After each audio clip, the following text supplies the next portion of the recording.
여성의 경우 일생 동안 유방암으로 사망할 위험보다 대퇴골절로 사망할 위험이 더 높습니다. 그 원인은 바로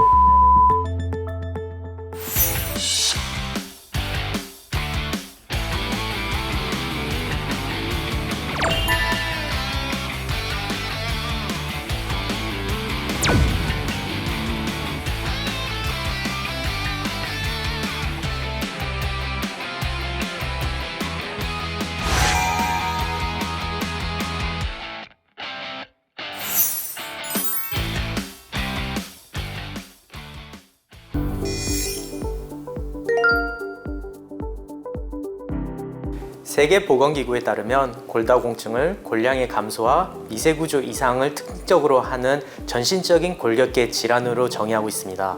쉽게 말하면 뼈가 약해져서 부러지기 쉬운 상태가 된 질환으로 이해하시면 됩니다. 보기엔 단단해 보이지만 뼈도 늦습니다.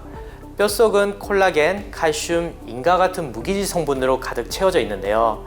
나이가 들면 이 물질들이 서서히 빠져나가면서 스펀지처럼 뼛속에 구멍이 숭숭 뚫리게 됩니다. 문제는 겉으로는 표가 잘 나지 않기 때문에 어딘가 부러지기 전까지 증상을 알아채기 쉽지 않습니다. 골다공증을 소리 없는 도둑이라고 부르는 이유입니다.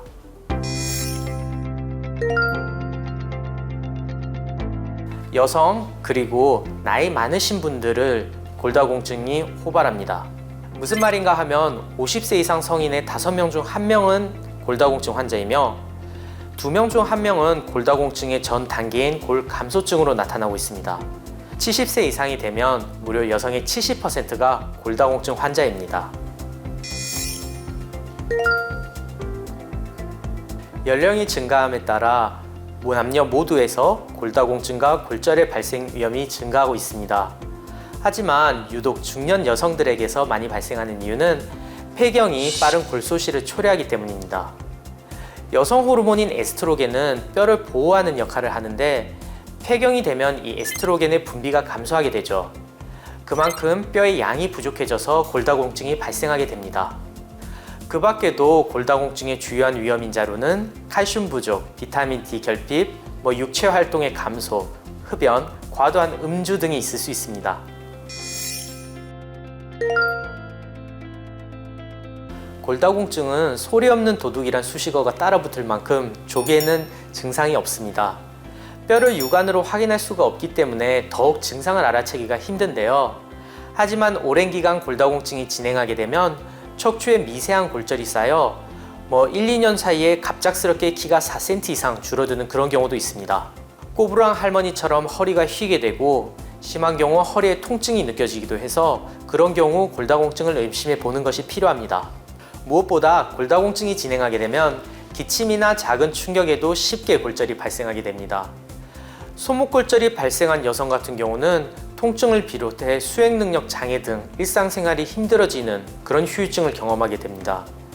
그 밖에도 척추골절 같은 경우는 등의 통증뿐만 아니라 균형을 잃게 되고 보행장애, 소화장애도 동반하고 자신감이 떨어지며 우울증도 흔하게 나타날 수 있습니다. 결과적으로 골다공증 골절은 지속적인 장애 및 삶의 질 저하를 발생시키며 심한 경우 사망에도 이르게 할 수 있습니다.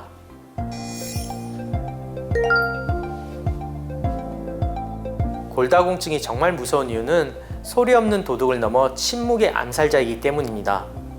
나이가 드시면은 많은 분들이 폐렴이나 요로 감염 등으로 입원 치료를 받는 경우가 있습니다.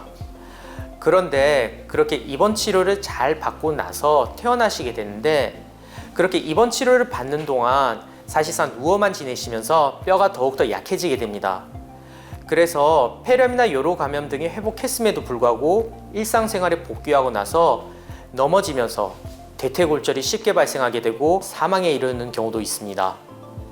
실제 골다공증으로 인해 대퇴골절이 일어난다면 5명 중 1명은 1년 내에 사망하고 그 사망 위험은 일반인에 비해서 3.5배나 더 높다는 연구 결과도 있습니다. 특히 여성의 경우 유방암으로 사망할 위험보다 대퇴골절로 인해 사망할 위험이 더 높습니다. 자궁 내막암 사망률보다도 4배 높은 것으로 알려져 있으며 여성암보다 더 위험한 질환이 바로 골다공증입니다. 골다공증의 진단은 일반적으로 골밀도 측정으로 이루어집니다. 골밀도란 뼈의 건강 상태를 나타내는 지표인데요. 5분 정도만 투자하시면 가까운 동네 병원이나 보건소에서 손쉽게 알아볼 수 있습니다. 만 54세와 만 66세 여성은 생애 전환기 검사를 통해 무료로 골밀도 검사를 받을 수도 있습니다. 흔히 X선을 이용해 측정하는데 임신 가능성만 없는 경우 방사선 양이 매우 적어서 크게 걱정하지 않고 쉽게 측정하실 수 있습니다. 비용도 저렴합니다. 진행된 골다공증은 적극적으로 치료를 해도 골량을 증가시키기가 힘들기 때문에 역시 조기 치료가 매우 중요합니다. 이전에 경구로 복용하는 골다공증 약 같은 경우는 위장관계 부작용이 매우 많았습니다. 하지만 최근에 주로 사용되는 골다공증 주사제 같은 경우는 매일 먹을 필요가 없이 6개월 또는 1년에 한 번 정도만 투여하면 되기 때문에 그 편의성이 훨씬 더 증가되었습니다. 큰 부작용 없이 간편하게 골량을 증가시킬 수 있어 골절 가능성을 낮출 수 있습니다. 하지만 안타깝게도 여성 골다공증 환자 10명 중 7명, 남성 골다공증 환자 같은 경우라면 10명 중 8명은 치료를 하고 있지 않습니다. 골다공증은 당뇨병과 같은 만성질환입니다. 뼈 아픈 후회를 남기지 않으시려면 당뇨병처럼 장기적으로 꾸준히 관리해야 하는 병임을 잊지 않으셨으면 좋겠습니다.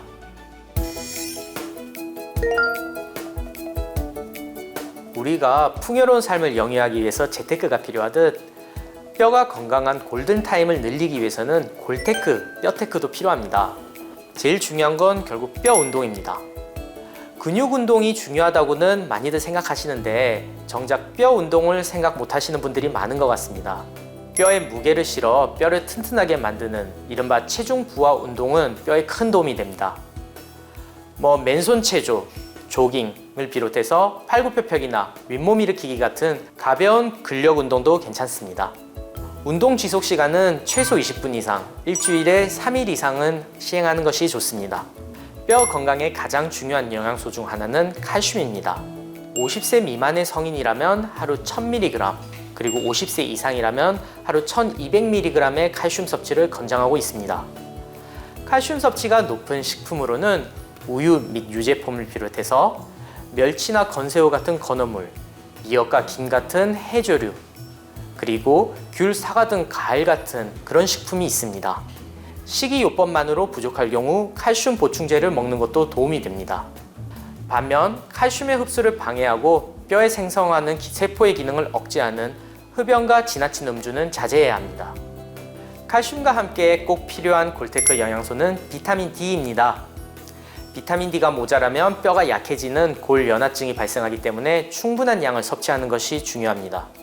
연어나 고등어 등의 비타민 D가 풍부한 것으로 알려져 있는데요.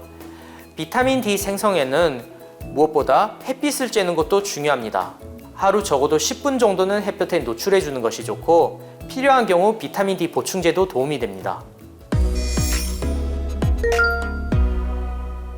뼈도 우리 몸의 소모품입니다. 나이가 들수록 약해질 수밖에 없기 때문에 정기검진을 통한 추적이 자신의 골든타임을 가늠해 볼 수 있는 척도이자 가장 중요한 예방법이 될 수 있습니다.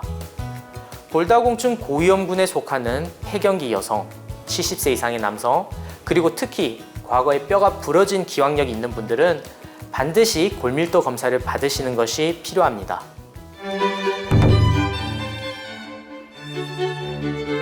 뼈가 건강해야 더 멀리 갈 수 있습니다. 뼈를 강하게 키워서 골다공증을 퇴치하시길 바랍니다.